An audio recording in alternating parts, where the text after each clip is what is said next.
They measured his life in errors instead of years. At birth, they wrote his future in margins instead of lines. Mistakes circled in red. Warnings stacked where years were supposed to be. No one counted forward. They counted what would go wrong. This story matters now because we live inside measurement. Scores define us. Metrics follow us. Health becomes probability. Potential becomes risk. And once someone is measured incorrectly, the world treats them as finished. From the beginning, his body refused to cooperate with expectation. Delayed milestones, irregular development, systems that didn't align the way textbooks promised. Doctors spoke carefully, but their conclusions were clear.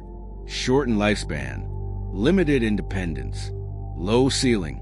His parents learned a new language overnight. Percentiles, ranges, errors. Everything framed around what he would never reach. Very little about what he might become. At first, life followed the forecast. Hospitals replaced playgrounds.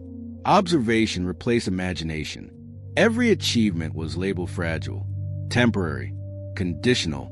People treated time around him differently. They rushed moments, lowered expectations, celebrated survival instead of growth, as if living itself was already an exception. But something subtle disrupted the narrative. He kept going, not forward in leaps, but forward in persistence. Each year arrived without collapse. Each setback stabilized.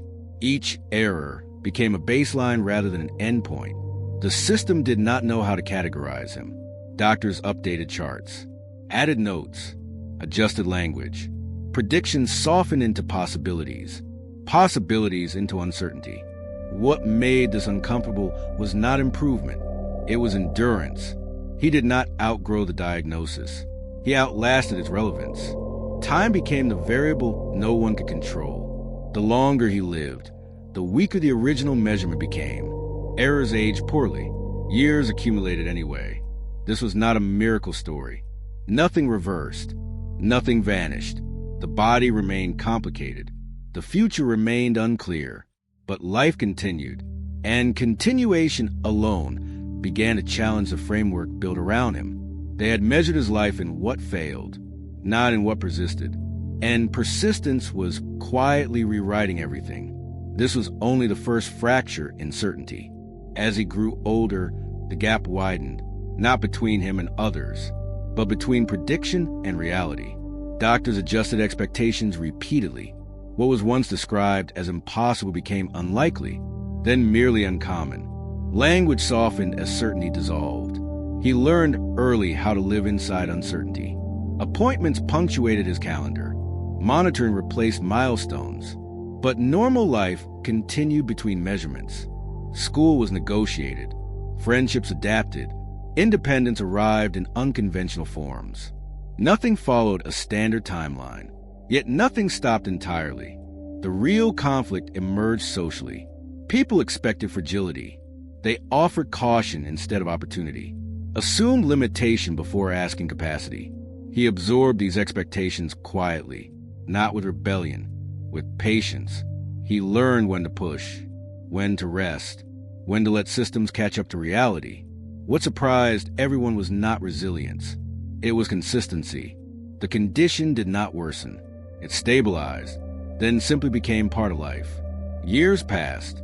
The charts grew thick. Margins filled. What once dominated every conversation became background context. But the system struggled because medicine is designed around trajectories, and his life refused to follow one. It moved sideways. Sustained, not improving, not collapsing. Emotionally, this created tension. Doctors prefer resolution. Families crave certainty. He lived without either. Time, however, favored him. Each passing year weakened the authority of early predictions. Each birthday diluted the original warning.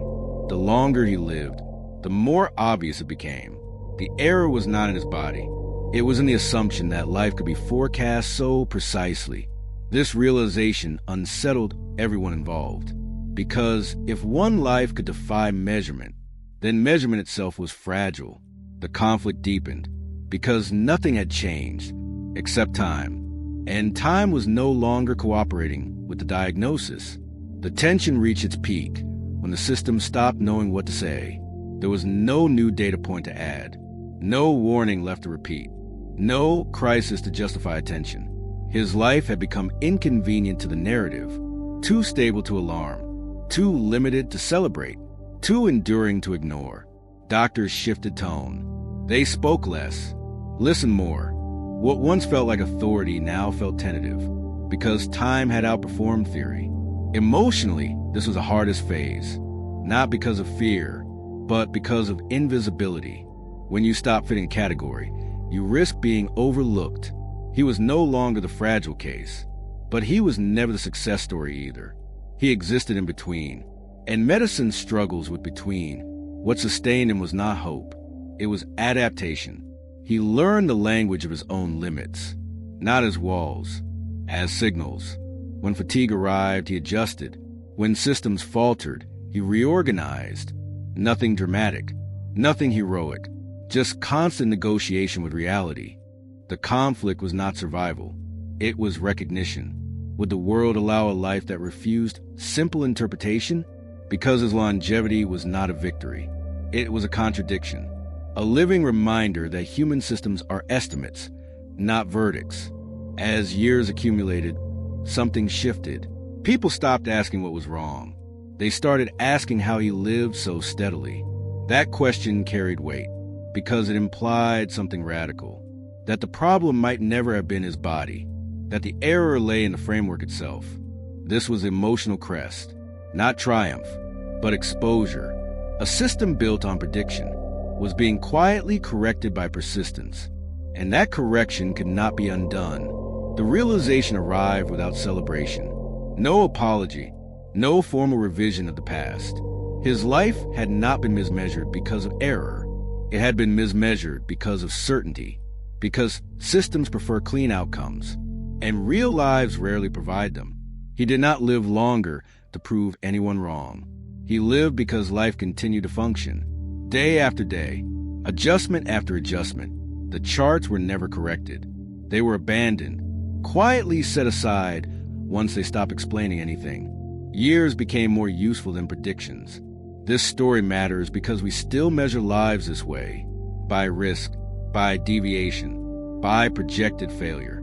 And once measured, those assumptions shape behavior. But longevity is not always extension. Sometimes it is endurance, stability, the refusal to collapse on schedule. His life was not defined by errors. It was defined by continuation, by negotiating limits instead of surrendering to them, by letting time speak louder than expectation. What outlived the diagnosis was not the body. It was relevance, the relevance of a life that refused to be summarized early, because the most dangerous mistake is believing a forecast is a conclusion. And once you live long enough, that mistake becomes impossible to maintain. Sometimes the smallest shift in perspective becomes the beginning of a new future.